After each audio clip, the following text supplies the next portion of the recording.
StitchyTube. Settle down and watch StitchyTube. Zero wants to settle down and watch StitchyTube, doesn't he? He says, hold me like a baby. He loves it when I park it for a little bit, even if it's just for a little bit. And I'm going to be here for a little bit. We'll check in with StitchyTube number 61, lucky number 61. I know somebody out there that's their lucky number. Maybe it's your age. Maybe it's how much money you have in the bank right now. I don't know. So it's been since January 30th, I think, since it's the last time that I checked in. It's not that I don't think about you guys. I actually think about you about 100% of my waking hours. So I haven't been here with my face, but I've been here in spirit. It's been a busy few months, and I'll get to that in a little bit, but I wanted to start off with my giveaway from last video, which was a $25 gift card to my website, and the question was, what was your last piece that you finished? And Renee Smith is the winner, and she said she stitched a 2016, I'm assuming ornament issue ornament by Little House Needleworks for an exchange, and she liked it so much she stitched it again. And it's always nice when you find a project that you've enjoyed enough to stitch twice. I'm trying to think if there's anything I've stitched twice. I don't know. I feel like no. There are so many projects. I know there are, oh, you know what? Yeah, I have. I think there was an ornament by Birds of a Feather that I stitched a couple times that was in the ornament issue. But other than that, I really don't think so. My question for next time, the prize for the person who gets it will be, what are you working on right now? So I just choose a comment at random using a random comment generator. And I'll dip down a little bit so you can watch pretty old Zero. So I use a random comment generator. Tell me what you've been working on. And it doesn't have to be something you've finished, maybe just something you pick up once in a while. And the prize is a reproduction sampler chart of your choice from my website. I've been working on a couple of things, believe it or not, even though things have been really busy. My New Year's resolution this year was to stitch every day. And I haven't, but I have stitched a lot more consistently this year than I did last year. I make time as many days as I can. Some nights when I go to bed, it's very late and I just don't feel like stitching. And that's okay. So I've been working on a couple of things the last couple months, just here and there. I'm going to set you just on my lap and I'll hold you more like a baby in a minute, okay? He says, oh, don't. One of them is the Mary Bars sampler by Stacy Nash, a reproduction that she released a couple years ago at Market. And I do really like it. And I'm making good progress. Originally, I was planning on stitching like a third of it on a different fabric and then,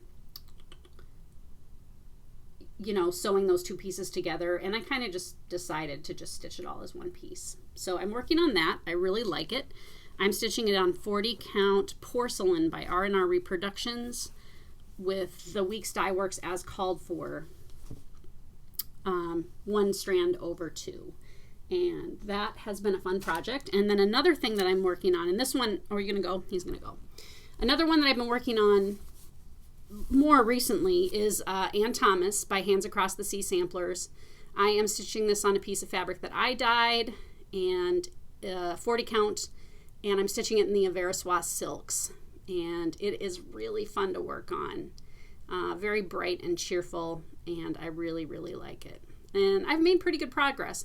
The space that you see at the top there will get a little bit of a verse over 1, and then these corners, there's a similar kind of repeating floral corner in each of the bottom 2 corners. So I've made really good progress. I wouldn't say that I'm in like the home stretch by any means, but it's been really fun. And I think, one of the things that I've done with this sampler that are different from what I do a lot of times these days is that there's more shading and the colors are brighter. And I have gotten so that I stitch in a lot of very muted and kind of prim colors, and it's been fun to pull out cobalt blue and kind of a, pink, bright coral pink color now and then, and kind of minty greens and mossy greens. And so I really would recommend this. It's a very fun project. It is still available as a chart, and she does have a DMC conversion. If you don't want to use the silks, you can use DMC. So that's what I've been working on for next time. So go ahead and in the comments below, tell me what you're working on, and you'll have a chance to win a reproduction sampler chart of your choice for next time. All right, what have I been up to? so much. And it's a little bit like Groundhog's Day, where every day is like, what am I going to do today? Pack orders. And I think since the last time that I made a video, I have packed about 5,000 orders. And that's not like a joke, like, oh, 5,000 orders. Literally 5,000 orders. I think it was 5,300-ish since January 30th, which is quite a few. Last year at this time, I had 2 employees, Katie and Graham, and they were helping me 25 hours a week each. So that was 50 hours of help that I was getting a week. And this year, Graham works for me like 1 day a week and works on his fabrics. He's getting ready to move. And Katie moved away last July. And so it's been me packing orders and making labels and taking things to the post office and, just getting things shipped. And there are a lot of days when I go to the post office and they say, do you need a hamper? And I say, yeah, and I need the big one. Yesterday was a big one day. So I have had nights that I've been up till, midnight, 1 or 2 o'clock in the morning packing orders. I do that a couple times a week, just stay up super late to try to get caught up. As of last night, I was down to 82 in the queue, which I felt was pretty good. And it's the first time I've really been under 100 to go since I don't know when, since January, I'm sure. And that's okay. It's been super fun. I like packing orders. I still really like packing orders. And some of my friends have said, well, I'll come and work for you. And it's like, who I need is somebody who doesn't know about cross stitch that much. People who can stay focused on making labels and not like, oh, look at the pretty things that came in. I need that. So the plan is right now, Graham is signed up to move into an apartment in Topeka, Kansas. He's still going to keep dyeing fabric from there. His move-in date is May 12th. And today, like I said, is the 24th. So we've got him for another not quite 3 weeks, I think. So that'll be sad to, be empty nesters after all these years. Our son Harrison turns 30 in June.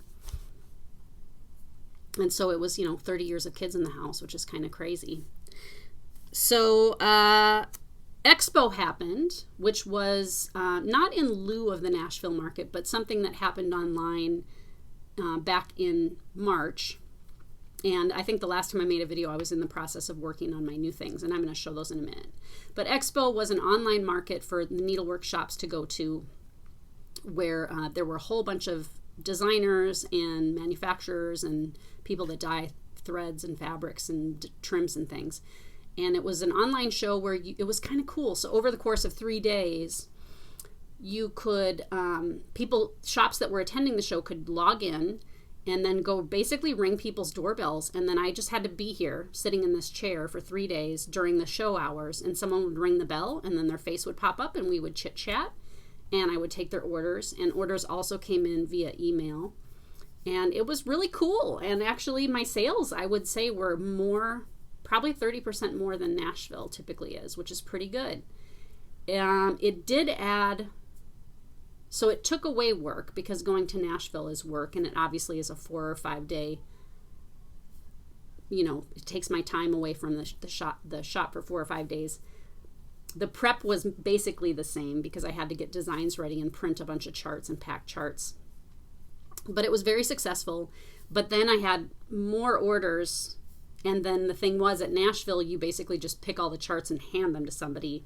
And this was one of those where people had to get invoiced, and then they would pay their bill online, and then I would pack it and ship it. And then I had to do that in addition to packing all of my orders for customers. And so it was work. It was more work than I was planning on. And I've talked to a few other designers who kind of felt the same, where they were like, oh, I didn't realize how much work it was going to be to get everything out. And the thing is, the show really wanted you to finish shipping everything for your paid show orders within 48 hours of the show closing. And I did that. Yeah, I did. I think I pretty much did it. And then if people paid a little bit later, I just shipped those as they got paid. So that was cool. I had 6 new designs. The first one I think I'll start with is Ragamuffin number 3. And I don't have the model here to show you, so I'm going to show you here what the model looks like. This is one that I actually did as a shop exclusive for the Silver Needle a year and a half ago. Was it 2019? November of 2019. And so Lindy had it. And she has my model and the antique at her shop. So if you're planning on going to a retreat in Tulsa at the Silver Needle, I think she's doing a few of them this year, you can see the model and the original sampler. And Ragamuffin 3 joins Ragamuffin 1 and 2 as charts of mine. And the idea is that it's a sampler that I bought that has considerable damage and had to kind of be reworked in some way. And this one was really such a cool sampler. I'll show you the... can I do this? I'll do this that way. Okay. That way you'll have more room. There. And this sampler had a lot of the verse was gone, and I had to do some looking around online and in some of my books to see if I could figure out what the verse actually said. And so I did have to do some rebuilding. I loved the little red bridge and the river below it. Very unusual on a sampler. And I just thought the colors were very cheerful and charming, and it was really fun to reproduce. And so that one is available now as a download on my website, and then you can buy the chart in full color or black and white through me or your local shops, who can get charts through me or through the distributors. And if you get the download on my website, you get both the color chart and the black and white chart, so you can get what you prefer. I am finding that people are preferring the color charts, and I continue going forward to continue to make those available, color and black and white charts, at least just through me, so people have that option. It's just as easy for me to print one over the other, and now that I have my big Canon printer, printing in color and having it look really good is no problem at all. All right, another piece that I had, where did I put it? Okay, it was Sarah's work, and this is a kit, limited edition kit, limited in that I'm not making more once they run out. I do still have some left. Oh, okay, yeah, Sarah's work. Okay, so this is based off of the next sampler that I'm going to show you. And so the kit comes with basically 2 designs. So you get 2 bands from the sampler that you can turn into a drum and a scissor fob is how I did it. And then, so you get all of the threads, the Weeks Dye Works threads on a ring, and you get full skeins. And then you can choose also to get the light mocha mushroom fabric in 36 or 40 count. I'm kidding with those 2 if you need the fabric, but it's a perfect project for just using you know how you end up with long scraps of fabric? It's great for that. And these aren't true reproductions with this kit. I use the motifs, but I fill in some just to make them look a little more kind of plump and filled in. And you also get this really cool needle magnet. And I had those, I had the blanks made and made needle magnets that you get with that too, and that matches one of the motifs on the sampler. So that's the Sarah's Work kit. And then I used Vanna the Twisted Stitcher has a great tutorial on making drums. And I used her tutorial and made a few adjustments just depending on what kind of supplies I had at home. But it really was a fun project, and I think my drum turned out pretty good. Like it feels good. Her instructional videos are like the tippy top. And so that is that. So that's the Sarah's Work limited edition kit. Shops can order that from me too if you have a shop. I do have some left, and otherwise you can get through me. Now, the sampler that it is based off of, here, let's do this. We'll do this so you can see better. I will put this back in a frame now that I'm done reproducing it. The Lord's Prayer. Sarah McGregor stitched the sampler. She was 10, and the cool thing about the sampler, and I think I'll put a picture up in the corner here, is that she picked out the date. So I don't know the date, and they call that a vanity sampler because she said that she was 10 years old in whatever year it was. And so as she continued to display the sampler in her home, it would have been a giveaway to help people figure out, like, how old is this broad? So she picked it out, and she picked it out so aggressively, she actually damaged the fabric under the pick out. And I know she specifically picked that date out because there's only really, see, you can see in the middle here, there are a couple of other little tiny holes, and then there are holes here and there, but that date was aggressively picked out. So good for you, Sarah. Don't give those haters an excuse to razz you about your age. So that is a sampler that I bought on eBay. And this is how the model turned out. And I think it's really, really pretty. The sampler itself really reminded me of something that Barb and Alma from Blackbird Designs would have done, especially like, to me, this and this totally look like Barb and Alma. I'll kind of zoom in on those so you can see. And so you can see the band that got used for that drum. And then I also have this band in that kit with some fill-ins. There are 2 other little girls, and I moved a few motifs around to make it look just as full as the top band.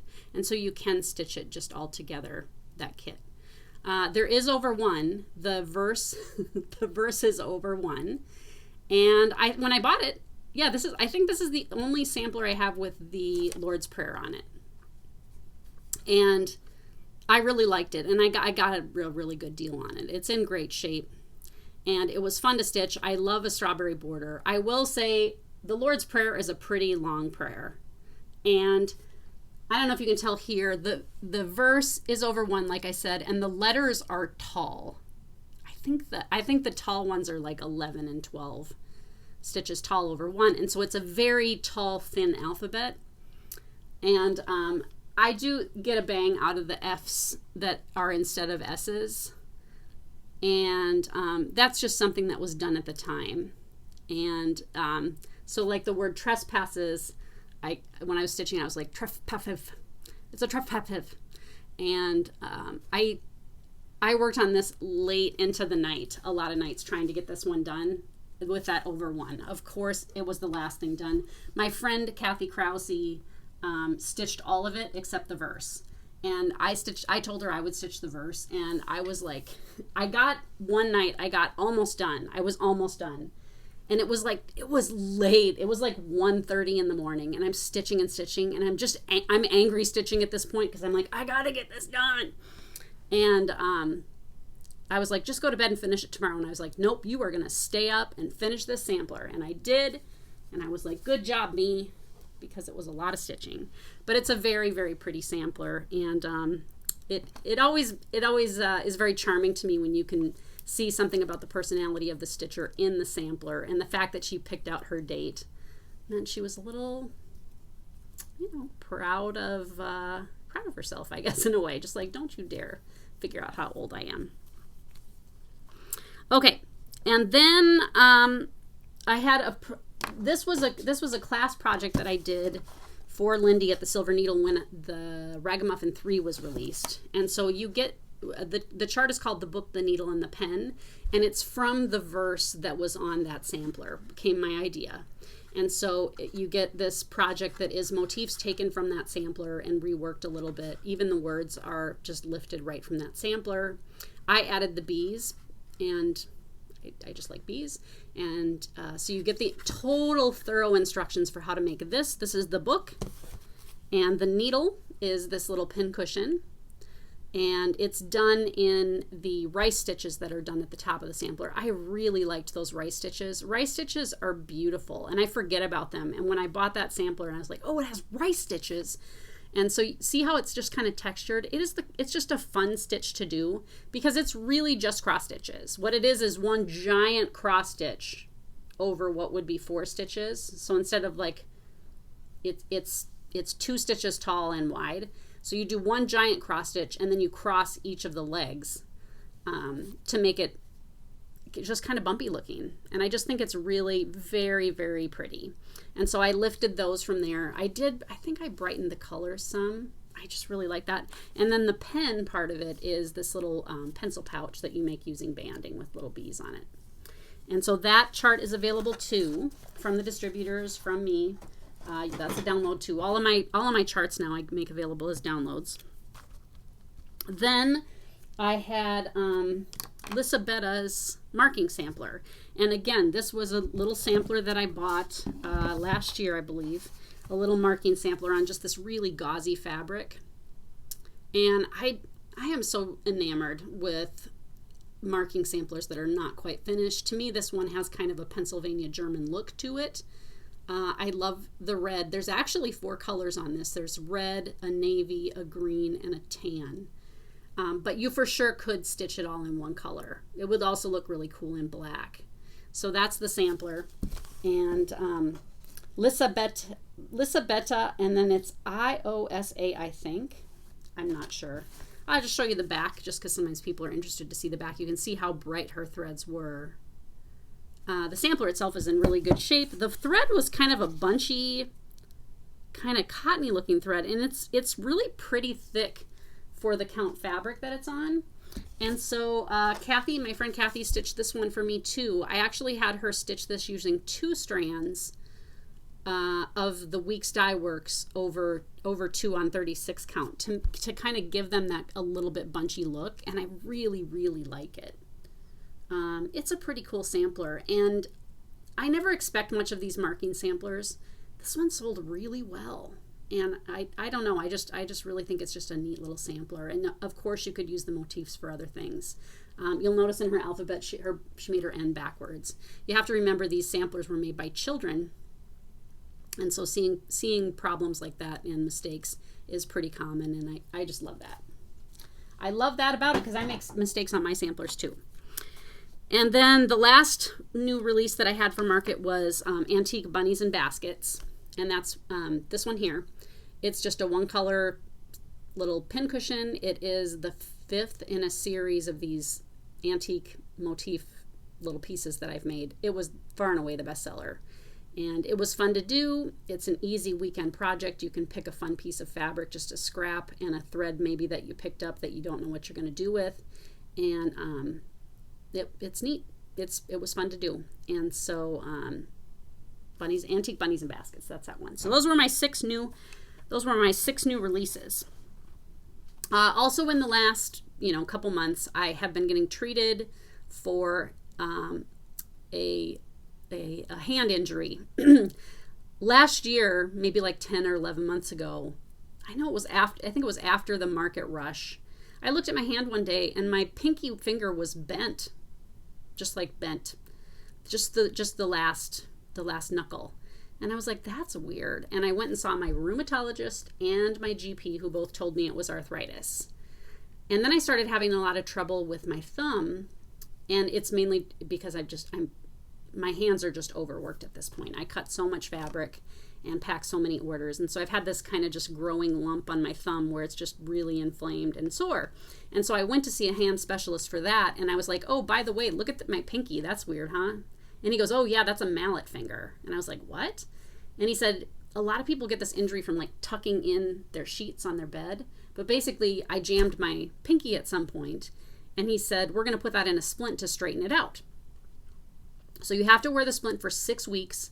You cannot bend your finger. If you bend your pinky, you have to start the 6 weeks over. So for 6 weeks, I wore a brace 100% of the time. Like, it was a little thing that fit over my pinky. And it was not fun to be encumbered, but I was like, we're gonna make it work. And when I would take it off to clean my finger, I would keep my finger straight, of course. I was like, I think this is working. Then the night before my 6-week appointment, I was taking a shower and I was singing, which I do. And I had soaped up my hands and I was washing my legs and singing a song from The Nightmare Before Christmas. So I was going, what's this? What's this? Meow, meow, meow, meow, meow, meow, right? Singing stupidly in the shower, show tunes. I came up on my leg with my hands and I went to wash down, and my pinky folded completely under and made a sound like a snapping carrot. And I was like, I think I just broke that. So then I was like, I guess there's no point in me wearing the splint, as my appointment is tomorrow. And I went in, and they x-rayed it, and it was not broken, but he said, basically, you re-injured it. We have to start over. So then they couldn't get me in for 7 weeks. So for 13 weeks, I wore a brace on my pinky religiously. And with the exception of maiming myself in the shower while singing show tunes, I kept that finger straight. And I went to my appointment. He said, okay, let's take it off and see how you do. I'll check you back in 6 weeks again. And this is my finger. I don't know if you can see it. It doesn't. That's as straight as I can straighten it. And it doesn't even really straighten anymore with pressure.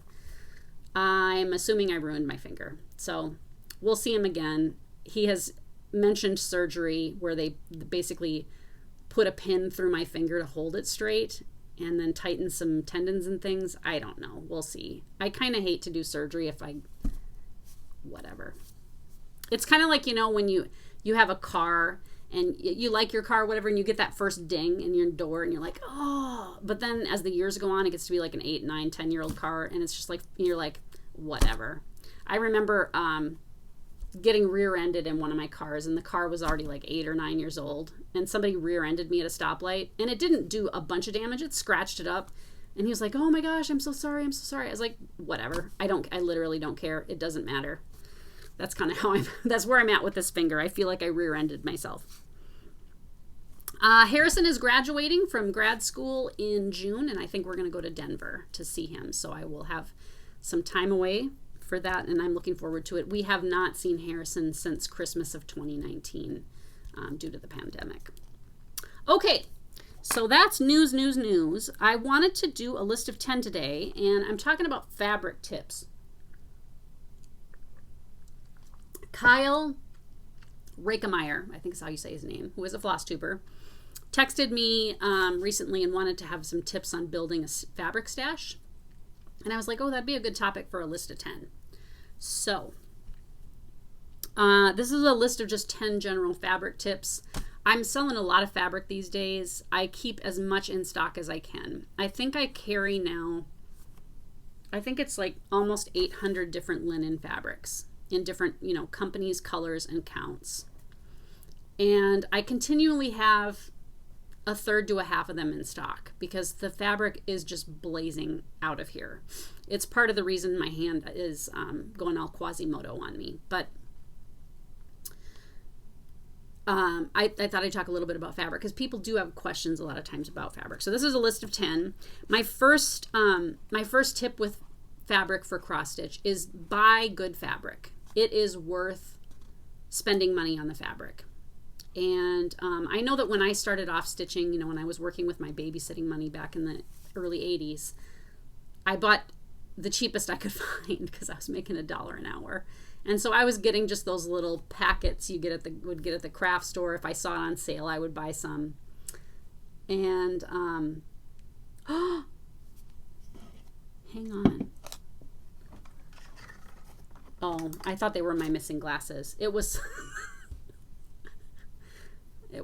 I'm missing my prescription readers, and I thought these were those, and they're not.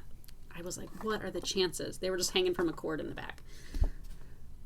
Okay, so buy good fabric, and it's totally worth it. I feel like a lot of times when you get the cheaper fabrics, like you can buy at the kind of the major chains, you end up with fabric that's just, it's not fun to work on. It's stiff or starchy, and it just, sometimes it can be kind of like harsh, like kind of scraggly, with it's just kind of rougher, and it kind of tears at your threads. And so really do, go ahead and feel like you can spend money on fabric. You don't have to buy hand-dyed all the time. I sell a lot of Zweigert, just regular fabrics, and you can get a quarter yard for, $16 or whatever, 16 to 18 bucks. And you can get 2 medium-sized projects out of that. So when you think about it, you can get a good piece of fabric for like $8 a project for a medium-sized project. That's pretty okay. And it just really is it's just really worth it. It's just better to work on, and you end up with a prettier project overall, I would say. And it should be something too that you enjoy working on. There is nothing wrong with Aida fabric, and I've said this before, and I will say it again and again. If you like to stitch on Aida, buy good Aida. Zweigert makes Aida fabric, and just own that. It's totally great to work on Aida. Most stitchers have worked on Aida. There's nothing wrong with it or nothing to be embarrassed about. But do buy good fabric. Step number 2, or idea number 2, is to just, if you don't, I'm sure most of you guys have a stash, but if you don't have a stash, start a stash of just things that are practical for the types of projects you like to do. I feel like sometimes, this would happen like when I ran retreats and when I had my shop. People will sometimes buy fabrics where it's like, oh, that's beautiful, where it's like swirly and has different colors and things, and it has almost like a tie-dye look going on, or a lot, just kind of a lot of activity with the color. Yes, that's pretty fabric, but you ask yourself when you're buying fabric for your stash, what do I actually stitch on? If you find a piece of fabric that you're like, oh, this is gorgeous, but it's like purple and pink and stuff, ask yourself, what would I stitch on this? And it is okay to buy it anyway, because maybe you'll find something in the future that you would like to stitch on it. But if you're finding, my son calls them practical browns. If you stitch a lot of samplers, practical browns, tan, gray, beige, ecru, those are good colors to kind of keep on hand. A lot of people are buying in half-yard increments these days and full yards. Just because it's really hard to find fabric these days, so I think people don't want to be caught without it. And there are still shops that will cut fabric to size if you buy fabric, but my advice to you would be to do that when it's an unusual color. So let's say you've got, a little project that's on, like Brenda Gervais has one called Gone Batty that's on a lime green, I think it's stitched on Kermit by Picture This Plus. That would be a piece that I would get cut to size or buy the smallest piece available, like 1/8 of a yard or whatever, just because like you might not use lime green again, even though you really like that one piece. And then it's good to kind of just fold that up and tuck it right into the packet with the chart so you know right where it's at. And so smaller pieces make sense, or cut to size pieces when you've got a project that calls for something really unusual that you probably aren't otherwise going to use. As I cut into fabric, and I typically collect fabric, in half and full yard increments these days. They're nice when you do samplers, because a lot of times you need a bigger piece. But as I cut those and end up with scraps, I put all the scraps in a bag. I have a zippered bag with just scraps in it, and then I use those for smaller pieces, ornaments or fobs or whatever. And it's nice to have all of those in one place. I hate to cut a small piece off a big piece. You know how that goes. Now, number 3 is storage. And I have been storing fabric in that dresser, but I kind of outgrew that. And so right now I'm in the process of figuring out how I'm going to store my fabric. Again, there are a few things you can do. Some people will get like the pants and skirt hangers for your closet where they have like the clippy things on it. And you can actually just hang your fabric in the closet so that you can, sort your way through it. And you can also, do dresser drawers or a trunk. Plastic totes. They make, you can look kind of after Christmas, they have like the under the bed things for like Christmas wrapping paper, storage.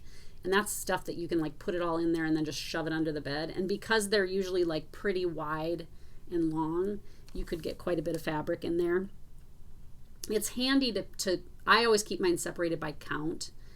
And I do still sometimes stitch on something, like 30 or 32 count occasionally. Mostly I love 40 count, so most of my fabric is 40 count.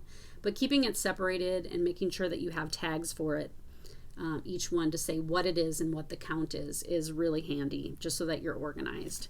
Again, I really feel like when you buy fabric specifically for a project, to tuck it with that chart, keep it all together in one package is really nice, because you know right where it's at. Now I know that a lot of people unkit things too, as they decide to stitch something else, and they're like, oh, I think I have a piece of fabric in whatever thing. So if you bought let's say you bought a half a yard of fabric for one sampler, don't cut it until you're ready to start it, because you just never know, like when something else is going to catch your eye and you're going to want that fabric in a different size. Now, one of the most common questions I get on just through email is, can you help me figure out the size of this project? And I know that for some people, math is just kind of it's overwhelming, especially insofar that you know that if I make a mistake, I'm really worried that like I'm going to get mostly done stitching this piece and then be out of room, and it'll ruin it, right? So there is a lot of stress with figuring out the size if you're not sure, like you don't feel confident in your ability to figure out how big your piece needs to be. There are a number of cross-stitch calculators online. I'm going to put a link below to the Yarn Tree one. They're a distributor of mine. I buy fabric and some charts from them and tools and things. And they have a calculator where you plug in, like, you know, what count is your fabric, what's the stitch count of your project, and then how much of a margin do you want to leave on your piece. And now theirs is interesting because it allows like a margin for framing. So it would be, theirs has like how much would you want showing for the piece, and then how much beyond that would you want for just extra room for stitching and stretching. And so just make sure that you're aware that there's almost 2 margins figured in. I typically allow 2.5 inches total because I tend to stretch my pieces really close to the frame. And I brought one here, and I think I might have showed this in a video, but this is the New England Sampler by the Scarlet Letter. And I really like my pieces framed tight. It's how it was done in the day. They didn't have huge margins on their samplers, and when you buy antiques, you see that a lot of times the stitching is almost right up to the edge. And so I don't necessarily need a lot. I stitch in hand also, so I'm not trying to accommodate like Q-snaps or a hoop or stretcher bars or anything like that. And so I typically do anywhere from 2 to 2.5 inches on each side. But I have done less than that if I can squeeze something onto a piece of fabric. And so you just know what, just know about what you like. Sometimes people are worried like, oh, my frame shop, really likes to have a lot of margin. Ask them sometime, like, how much are you comfortable with for stretching? And maybe they'll tell you, and maybe they need less than you think they do. I do all my own stretching and have done all my own stretching since I was 15. And you just really don't need that much. I have stretched things that were almost right up to the edge. That's not super fun. And not on my own, but when I worked at a frame shop, you sometimes would have people come in with things where they made a mistake and started too close to the edge. So I would say, really, it's up to you as far as how much you want that margin to be. For me, 2 to 2.5 per side. Okay. Stiff fabric is a question that I get too, where people, will say like, oh, I bought this fabric, but it's really stiff. I don't like it. Most of the fabrics come with sizing, which is just kind of like this starchy stuff they put in the fabric to help it keep its shape during the process of manufacturing it. And it's part of why you'll see sometimes, like if you go to rinse a piece after you're done stitching it, the water will get kind of cloudy.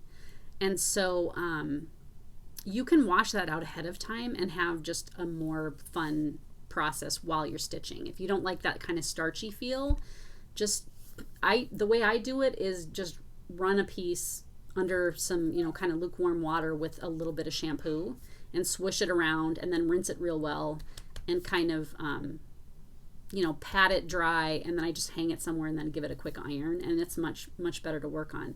You do have to be careful with washing fabrics if they're hand dyed. And each maker is going to have kind of different tips as far as like whether or not you should try to wash it. A lot of the fabrics that are dyed with natural things like coffee or tea or spices or bugs, there's actually a bug you can use to dye fabric. A lot of those, it's like, ooh, it's not super color fast, and so you may have some color leach out of your piece. But just you can refer to that maker to ask them if you can rinse it or wash it or not. And sometimes they'll have that information right on their website. A lot of the commercial dyes that people are using you can wash them and not lose color or not too much. You for sure want to be careful washing your piece if you have stitched on it already.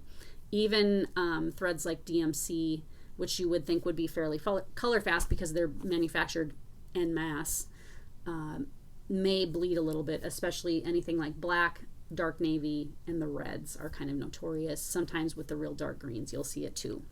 The trick is if you do get something wet or you do wash it and you find that there's bleeding, you have to keep rinsing it and keep it wet until the bleeding stops, because once you let it dry, that stain may be set. And then, let's see, number 6 is what should you do with fabric you don't like? Sometimes people buy fabric and they're like, they get it and it's like, ooh, this is not quite what I was hoping. I don't, or even like you're looking through your stash and you're like, what was I thinking? Why did I buy this fabric? Don't despair. Don't despair about your fabric. You can try over dyeing it with either some dyes that you can buy at the craft store or try some coffee and tea dyes. There are tutorials online with coffee and tea dyeing fabric that are really good. And just to kind of give it a little bit of an update, I know too that people have really good luck with selling cross-stitch fabric on eBay and like through Stash Unload and Etsy, where it's just kind of a, getting rid of your stash. Because people, fabric is really in demand these days. And so if you have something you don't love and you're like, I don't know why I have this, or I bought this a long time ago when I stitched on 28 count and I don't do that anymore, just get rid of it. Sell it or give it away, or, give it away as a, at a retreat or whatever. And, or if you've got some friends, just feel free to de-stash yourself and move on to something else. I've done that. I've given away fabrics where I bought something and I was like, ooh, I don't love this. Somebody else will love it. Okay, the edges. There's always a debate on the edges, like what to do. And back in the day, when I first started stitching, I mainly taught myself how to stitch. And I would read the instructions that came with charts. And then some of it I just made up kind of on the fly. I also worked at a frame shop, so I could kind of see what other stitchers were doing when they would bring in their needlework. And at the time, which was the 80s, like the mid 80s, a lot of people used masking tape on the edges of their fabric. And there's really nothing wrong with that. It does make it kind of crunchy to work with, and I work in hand, so I didn't love the feel of like having this bunch of like fabric and masking tape in my hand. Then for a while I would like get out my sewing machine and zigzag it because it's like, oh, you don't want it to fray. You don't want it to fray. It's okay if it frays. I even at one point, what did they call it? Fray away or something. There's like fray check. So there's a product that's kind of almost like a glue type of a liquid where you put it on the edge and it stops it from fraying. And I would do that. And then eventually I was like, I wonder what'll happen if I just don't treat the edges. And usually for me what happens, and again I work in hand, is you lose a few threads on each side and then it just kind of stops. And I'm going to just show you, this is what I'm working on now. I've worked on it quite a few hours, right? That's as much fraying as I've gotten. And it's almost nothing. It's almost nothing. And so, maybe next time you're making an ornament and you're used to like really stressing out about your edges, serging them or something, see what happens. Stitch something small and try not to do it, don't do anything and just see what happens. I literally have never had, I've been stitching this way since probably the early 90s. And I've never had a piece where I was like, oh, I really wish I had serged the pieces. 100% of the time, it made no discernible difference. And it cuts out, like I said, a lot of stress. But it's up to you. If it makes you feel better, you should do it. There's no rule. Okay. Oh, I talked about number 8, which was washing. Okay. I guess, can I think of something else? Let me think. So I already did number 8. Are you going to get a list of 9? I don't know. Okay. People to talk about ironing. This is number 8 now, I guess. And I did give these pieces that I'm working on a quick iron before my video here, just because I didn't, my stuff ends up looking kind of crunched up because I work in hand. And sometimes I iron before I stretch, but sometimes I don't. And this one that I showed you earlier, I know I did not iron it before I stretched it. The problem with ironing can be that you flatten your stitches. Cross stitches are essentially like faceted jewels on your fabric, and I know I've talked about this before too. It's part of the reason why the picture on the cover of a chart doesn't look as good as the finished piece, because you're not getting that play of light on each stitch. If you think about a cross stitch like a jewel, you can see that like there are different angles that the light will hit from and create either shadows or brighter light. And they don't necessarily sparkle, but they do, there's like a play of light and depth to it. And so if you really iron your piece to try to get it flat for stretching, you can dampen that effect by really smooshing down each stitch, and it gives a much flatter look. And so a lot of times I don't give it a final iron, and if I do, I have a wool mat now that my friend Sue gave me for Christmas that I've been using a lot, and you can get them on, is it back over here? Let me see if it's over here. Oh yeah, it is. So you can get these, I think she got it on Amazon. I think it came from Amazon. And it's basically just a really thick wool mat. And so I iron the piece face down on this. That's what I did today to flatten those pieces. But you can also lay a towel down too, so that you get a little bit of a buffer and it's not such a flat surface. Okay, item number 9 then is to try something new now and then with fabric. Sometimes you don't know what you don't know until you know it. And so the only way to know something is to try it, right? I guess one of the things I've kind of been like nervously thinking about trying is 46 count fabric. I sell a lot of it. And I know people are stitching on 46 and 56 count these days. It's very pretty. And I have proper, glasses that I could use to see it. I don't know what I'm nervous about, but I really should try 46 count, and I may find that it's like my favorite new thing, or it's something even just that I want to work into my repertoire. If you've been stitching on linen for years, try stitching on Aida again, or try stitching on, like an even weave like Lugana or Jobelin. Sometimes trying even just a new fabric dyer or a new company can be kind of interesting to just try something new. You never know. And I think a lot of us are creatures of habit, where it's like, oh, I just love R&R fabrics, or I love Lakeside linens, and that's all I stitch on. There are a lot of companies out there dyeing fabrics these days. I don't know how many I carry. I probably carry 10 different companies. I probably carry 10 different companies of dyers and fabric manufacturers. And there's just a lot of great stuff out. There's just so much variety these days. And, I used to think back in 10 years ago, like, oh, there are so many fabrics to choose from. Now there's even more, which is crazy. And there are people, with little shops on Etsy where they may not be wholesaling it, but they're selling their own fabric. Give them a try, especially if they have something really unusual that you think is kind of cool. It used to be back in the day when I first opened my business in 1997, I sold a lot of white and cream and antique white. And white. I actually sold a lot of white fabric. It was kind of like, how, maybe this was a Midwestern thing, but when I grew up, walls were white. All of our walls were white. It's like, oh, we're going to repaint our walls. What color are we going to paint them? White. I don't know why that was. It's not cozy. It's very stark. And white fabric is really nice for some things, but I sell very little white fabric anymore. I sell some, but it's not a ton. And, people like color, people like, all the different, like, kind of coffee colors and tea dyes and other kind of dyed fabrics. And so, break out of your comfort zone. Ask your friends what they're stitching on. Listen to floss tubers and just give something new a try. What else can I say about fabric? Number 10 is don't feel guilty about your fabric stash. That's a good number 10. Fabric is one of those things that people buy not knowing what they're going to do with it.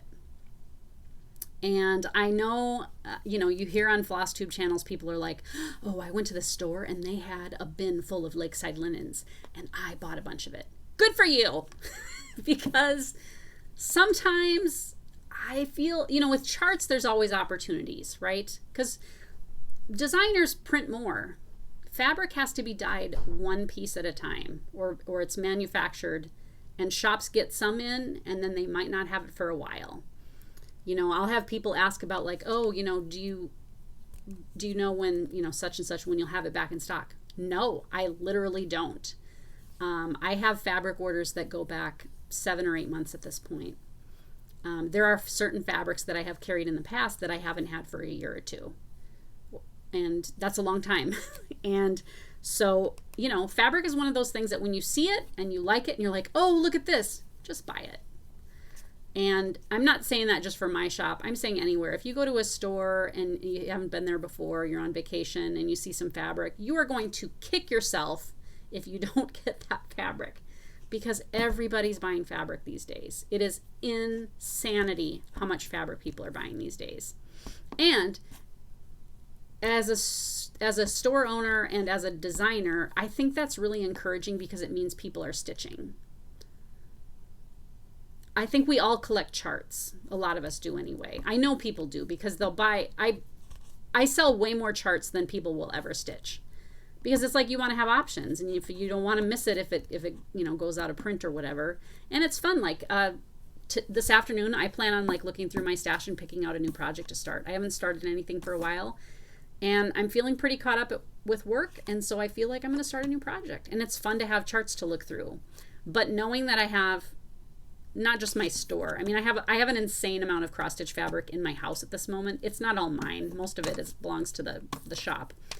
But I have a nice stash of clubs that I've belonged to and fabric that I've collected over the years that I just know that I'll have something perfect that will work for what I want to do. So don't feel guilty about fabric. It's one of those things that you will use, and even if you don't use it, you can sell it or give it to somebody. So that is my list of 10. 10 things about fabric.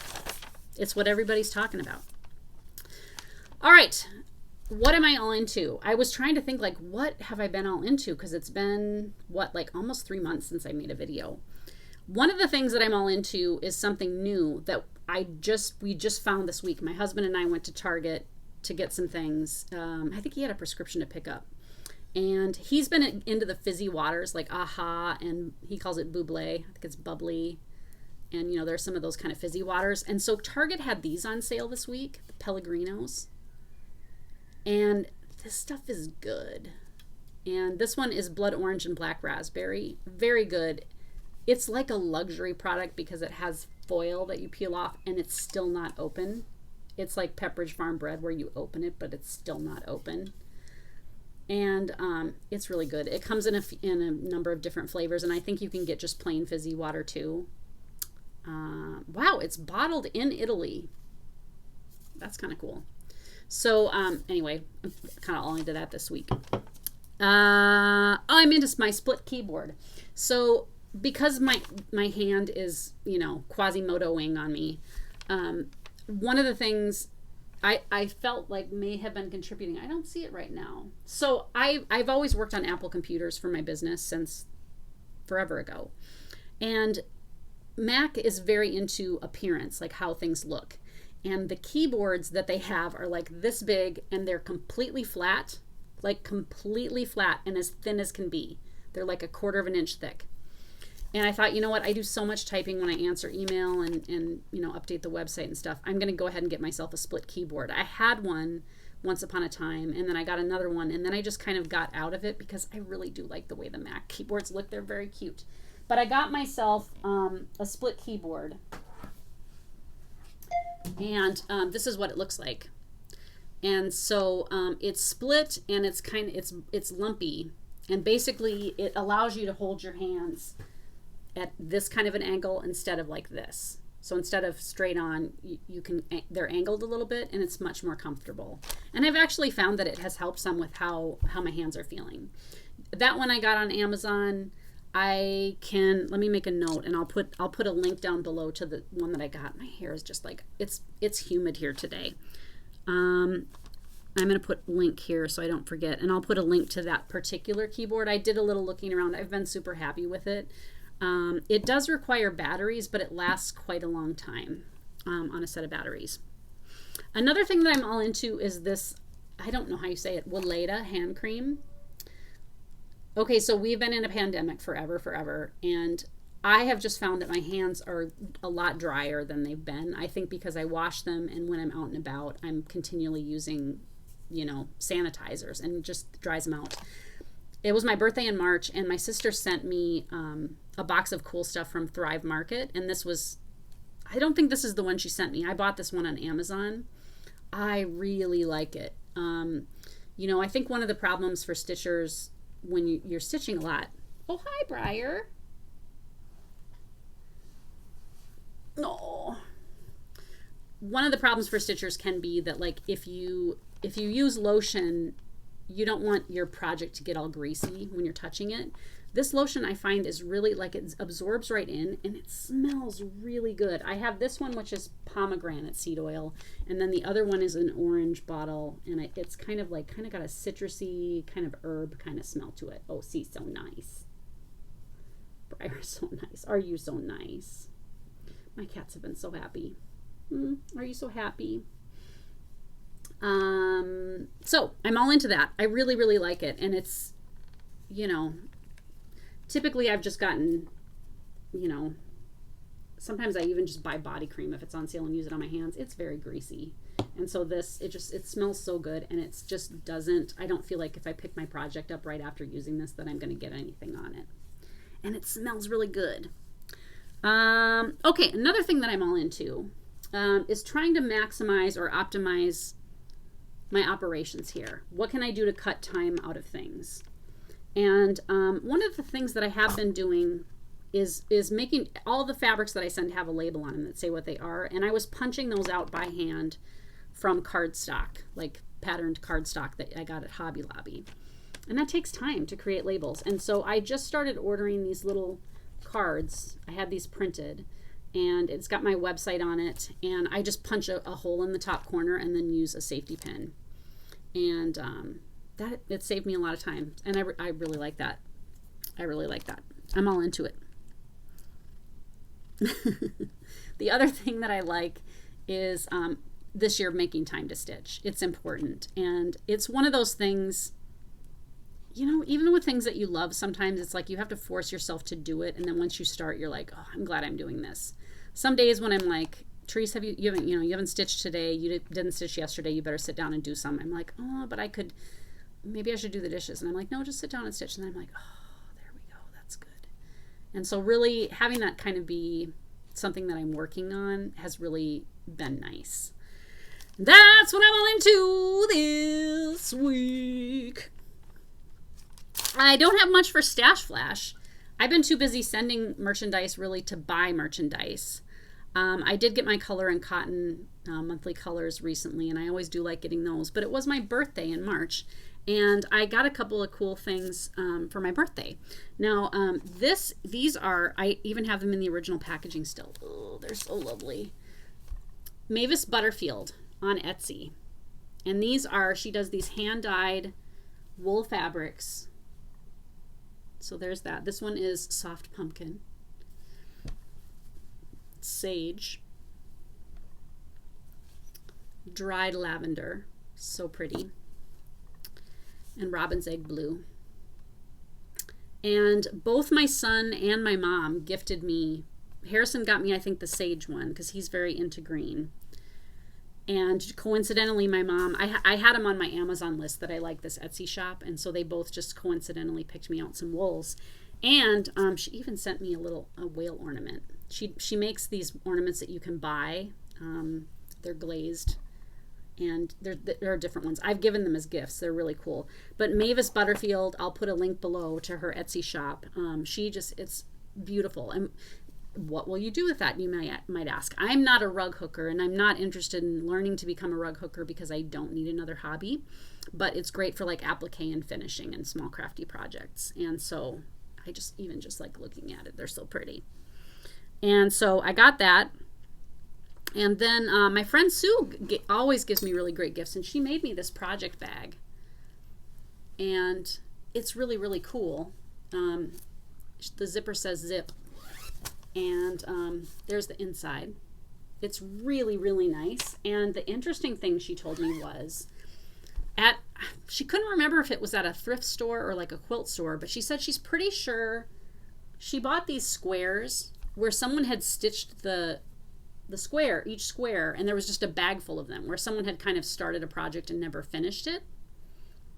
And I guess I'm not clear if they were just the triangles or if it was the full square. But she had the great idea to finish those into a project bag. It's so clever, and it's just so nice. And just what a cool like upcycle of just something that someone was going to just kind of get rid of. And it's really nice, very, very nice. She makes such cool things. She's a great sewer. She is a magical sewer. And I wasn't going to mention it, but then, you know, when I started kind of, I before I make my video, I sit down and I like check the sound and everything. And I was like, oh, that sampler's in the way. And I was like, you know what? Are you all thinking about that sampler? That's right over here. This was something that I bought in the last 3 months. I will show it to you. Right, Briar? It is big. Okay. Let's see if I can. I'm sorry that you're going to get glare. Let's see if I can.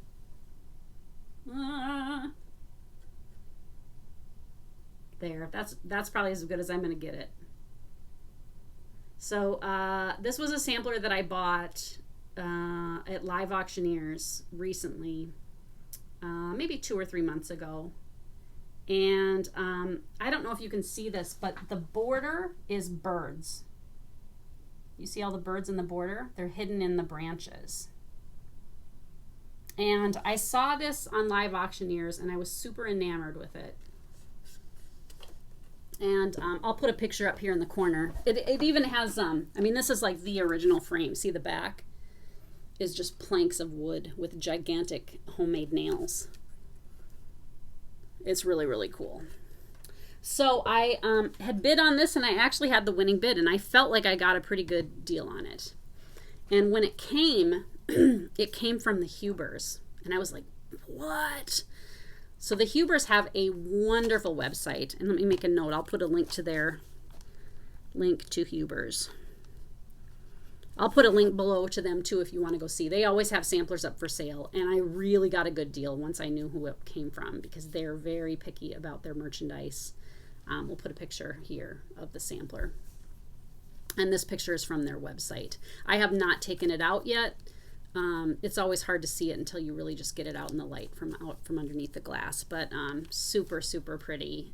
Easily one of my top couple in my collection. And sometimes when I get a sampler, I'm like, oh, I like it, you know, when it comes. But this one I was like, it was a jaw dropper, because it was like, this is the real deal. This is very nice.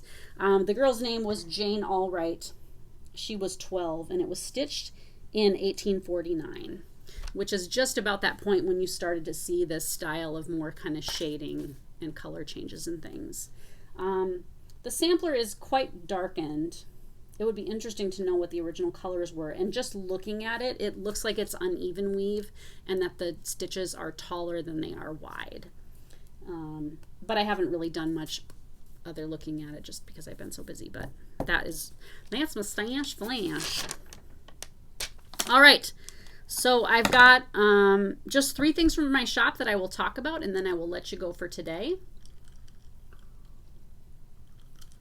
And then I'm going to enjoy the rest of my weekend. I'm not going to do probably much editing on this just because I want to kind of get going and start a new project and have fun. The weather here is beautiful, and our roses are amazing this year.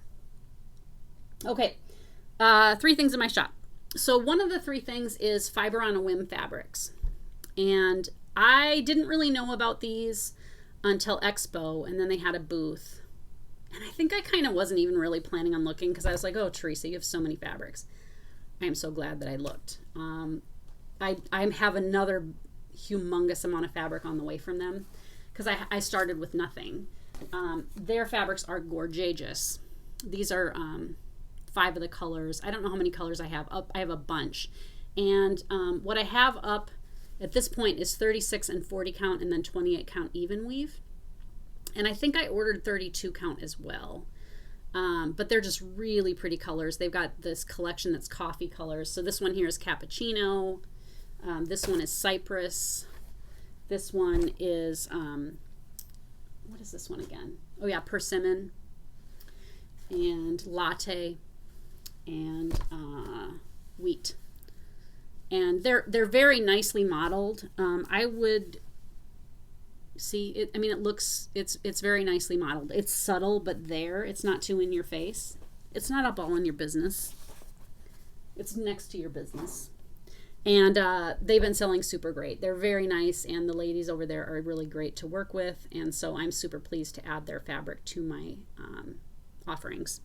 Fiber on a Whim, and you'll find those on my website under fabric. Okay, then I got something this week that was another jaw dropper from Reflet de Soie in France, from Isabelle, who is very nice and talented, and just like the sweetest thing. She's so nice. Reflet de Soie means silk reflections, or reflections on silk is kind of what it means. And this new piece is called Le Marquoir de Marie André. And you see Le Marquoir a lot on the French charts, and it just means sampler. And this is the sampler. And I'll put a picture up here in just a second. But I have it that where it comes with the silks, and the silks are enough to stitch it on 40 count over 2. It is one of the biggest samplers I've ever seen. I don't know if you can tell. I'll like create extra room for it because it's so big. It is 698 stitches wide. So on 40 count over 2, it's going to be 35 inches wide, which means you need a gigantic piece of fabric. And then it is 461 stitches tall, which is 23 inches. So if you think of a half yard of fabric, it's about that big with no margins. It is impressive. And it is, I think it's very beautiful. I think if you love to stitch letters, this sampler has a lot of letters. And she must have been quite a girl, because it is big, and I just like how it's like starts with a big alphabet and then they get smaller and smaller and smaller till you get to the bottom. I mean, that is a true sampler, a sample of like what kind of letters can I make. It does not have a date on it, I don't think. But it's just really, really neat. When I saw it, I just was like, holy wow, that is amazing. Or what does Christy say? Oh my heck. That is an oh my heck for sure. And then the last product that I was going to mention was something that I was kind of planning on talking about anyway, and then the designer of the fabric, Brenda Riddle, contacted me yesterday, I think, and was like, oh my gosh, I'm so excited that you're stocking my fabric. I was hoping that some cross-stitch stores would find it. I get it through Moda, and it comes in 4 colors, and I have the red one here, but it is cross-stitch fabric, like fabric that is printed to look like it is cross-stitched. And it comes in a like kind of a Granny Smith apple green, and there is a cobblestone-y kind of color, and then there's an ecru kind of a color. And I think this would be perfect for like inside project bags, you know what I mean, and finishing and stuff. It's great fabric. You know, Moda fabric is really good quality anyway. I was happy to see Moda. I mean, it's literally called, well, so this is called Sophie, but I think they're calling it cross stitch. But it's really, really great. And so I'm carrying those. You can buy as small as a skinny half, and I think it's like $6 or so. But really super fun to have, you know, just for something fun. It would be cool to make pillowcases out of it too. Have cross-stitch pillowcases. Project bags I think would be really great too, like I said, just because it's kind of on topic. Okay. That is all I got for you today. Like I said, I want to go forth and kind of enjoy the rest of my weekend. I'm going to have to do some editing on this and I'll get it popped up. It's good to be here again. Good to be back. I remember the StitchyTube song, even though it's been 3 months. Hopefully it won't be too long until I can do another.